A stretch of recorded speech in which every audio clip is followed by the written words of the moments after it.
এটা 40 টাকা ট্রেন। অনেকে বলতো আমাদের থানার প্রতিবর্তী 4টা সিনিয়র নেতা আপনাদেরকে ঠিকমতো ইনফরমেশন জানাবে না, ঠিকমতো উত্তর দিবে না, তারা কোনো নির্দেশনা আপনাদেরকে দেয় না, আপনারা কোনো কিছু করতে চাইলে আবার তারা বলে থাম।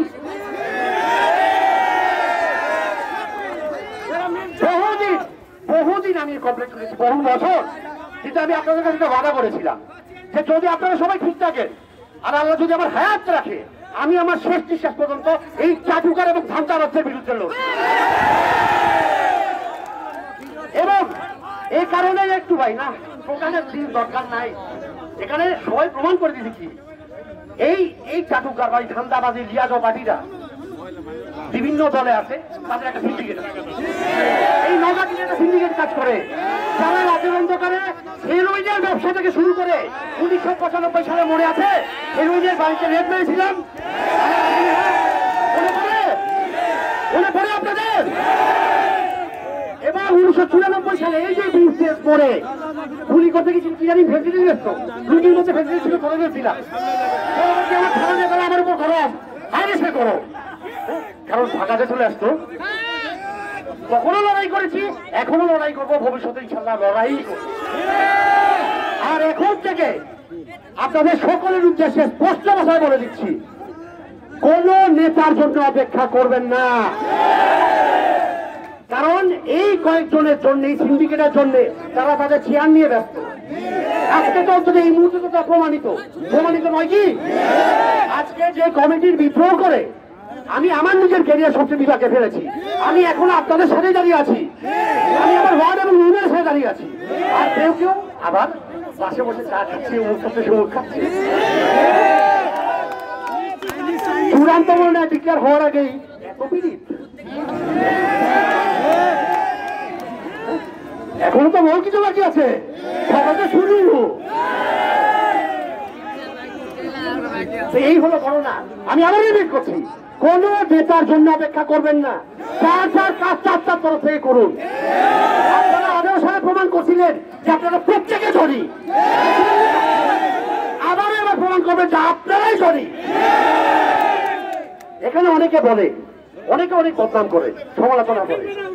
আরে ভাই প্রকাশ্যে এসে সমালোচনা করে, বাজারে চা খায়, বসে খায় আমাদেরই লোকজন, আমার ডান বাম পাশে তার অবস্থা কেমন প্রকারে ঘড়িটা বসে বসে পাশে এখন বাস থেকে সমালোচনা করে। হ্যাঁ হারাম দাদা জানাজ পড়ে না, শুক্রবার ঘুমিয়ে থাকে, হাঁকে বলে না এই মসজিদে দিয়ে যাও, ওই মসজিদে দিয়ে যাও। হ্যাঁ আরে ভাই আমি নামাজ কালাম পর করি, প্রকাশ্যে না আজকে না, 15 বছর আগে স্বীকার করছি, ওপেন মাইকে বলছি না আপনাদের সামনে। নামাজ কি কেন মিথ্যা কথা বলবো, ওটা কেন মিথ্যা কথা বলবো আপনাদের কাছে? তো ভাই কিন্তু ভাই আমি আপনাদের মতো ওই মাথায় টুপি দিয়া মসজিদে সেজদা দিয়া ওইখানে আবার মিথ্যা কথা যা বলি না। এই হলো পার্থক্য।